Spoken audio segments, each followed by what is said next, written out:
The respected Dr. Zakir Naik, Sir, I am Mozahar Hussain, city of Rampurhat, West Bengal, India. Do you have any trick for memorizing from different verses of the Quran or books of the same thing?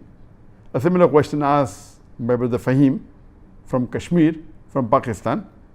Do you have a photographic memory? What is the reason behind your phenomenal memory? And again, the answer is the same what I gave earlier, that first is Allah's help, second is struggling and striving, and third is technique.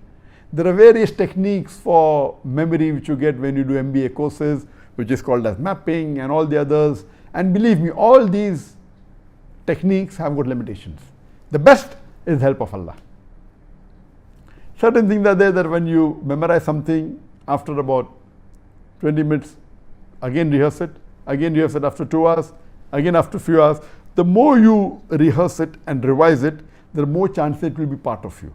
Then next day, the more you use it, the more it becomes part of memory. And once it goes into your permanent memory, then even if you don't revise, it will be in your memory. For example, Surah Fatiha. Almost all the Muslims know Surah Fatiha. Even you get up from your sleep and they ask you to recite, you can recite, because that has gone in the permanent memory. So the more you revise, the more you practice, it becomes part of memory. I don't consider myself that I have got photogenic memory. What I do is I strive. I have to keep on revising. I know that if this lecture has about 100, 150 quotations from Quran and Hadith, if I don't revise, maybe I may say 90%. If I revise, I may be able to say 99%. So before every lecture, I try and revise as much as possible so that it is closer to the accuracy. So more you strive, the more you struggle, the more you have faith in Allah subhanahu wa ta'ala, inshallah you'll be more successful.